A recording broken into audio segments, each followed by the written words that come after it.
Fala galera, e aí pessoal, tudo beleza?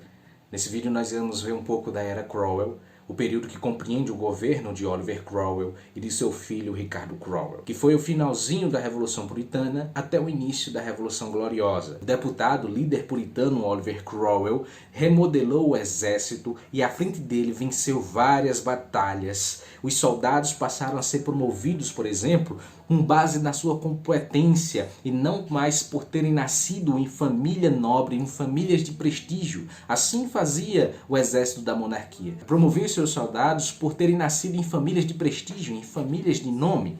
Ou seja, o critério de nascimento foi substituído pelo critério de merecimento. E esse foi um dos fatores que fez com que o exército do parlamento tivesse muito mais motivo de ganhar a guerra, de vencer aquela guerra, do que o exército da monarquia. E talvez foi um dos motivos, um dos fatores que levou à vitória do parlamento contra a monarquia. Esse novo exército venceu o exército do rei Carlos I na Batalha de Naseby e que pôs fim àquela guerra. Ficou conhecido também como Revolução Puritana justamente por causa da vitória dos parlamentaristas, que a maioria eram puritanos. O rei Carlos I foi então condenado, executado, ele foi decapitado e a república foi proclamada por Oliver Cromwell e começou a governar a Inglaterra depois disso. Bom, no governo, Oliver Cromwell combateu duramente os seus inimigos internos e externos e confiscou as terras dos aliados do rei, da igreja anglicana e vendeu aos seus próprios aliados, membros da burguesia e da gentry. Além disso, visando fortalecer o comércio exterior inglês, Cromwell promulgou em 1651 as leis conhecidas como Atos de Navegação. Essas leis diziam que todas as mercadorias que entrassem ou saíssem pelos portos da Grã-Bretanha, a Grã-Bretanha é o conjunto de países ali, a Inglaterra, País de Gales e Escócia, esses produtos só poderiam entrar ou sair nos portos da Grã-Bretanha transportados por navios ingleses ou pertencentes aos países produtores. Os atos de navegação favoreciam a acumulação de capitais por parte da burguesia britânica e prejudicavam os comerciantes holandeses, que lucravam com o transporte dos produtos negociados com a Inglaterra.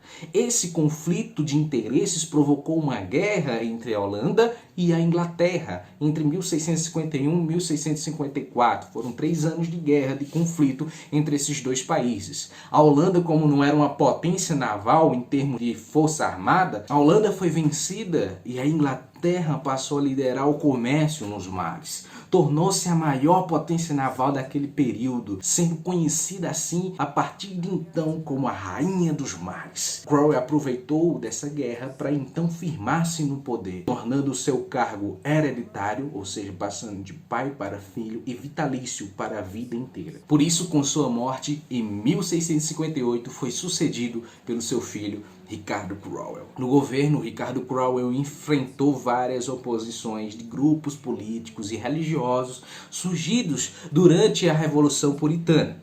2 deles se destacam, que são chamados de niveladores e cavadores. Os niveladores eram chamados assim porque eles queriam nivelar a sociedade inglesa. Como assim nivelar a sociedade inglesa? Tirar todos os bens dos ricos, da alta nobreza, dos grandes burgueses, dos grandes proprietários de terra e colocar todo mundo pobre. E aí nivelaria todo mundo ficaria igual, mais pobre lascado. E os cavadores recebiam esse nome porque durante um ato de protesto começaram a capinar as terras públicas. Os niveladores defendiam, por exemplo, a dissolução da Câmara dos Lordes e todo o poder para a Câmara dos Comuns, o direito de voto a todos os homens e a liberdade de cada um seguir a sua própria religião, o fim do dízimo cobrado pela Igreja Anglicana e dos monopólios comerciais, o direito à propriedade privada e a proteção à pequena propriedade. Esses eram os elementos dos quais os niveladores defendiam. Os cavadores, por sua vez, defendiam o seguinte: uma reforma agrária radical, com confiscos das terras da igreja, do governo e dos grandes proprietários de terra,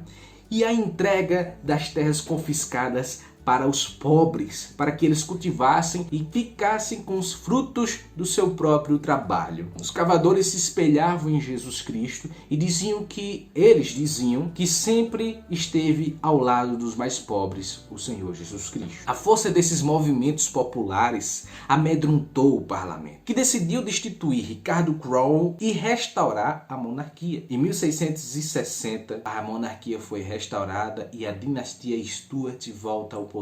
O filho do rei decapitado, o Carlos II, assume a monarquia na Inglaterra. Aí começamos o início da Revolução Gloriosa, do qual nós vamos ver no próximo vídeo. Beleza? Então até a próxima. Espero que tenham gostado e até mais.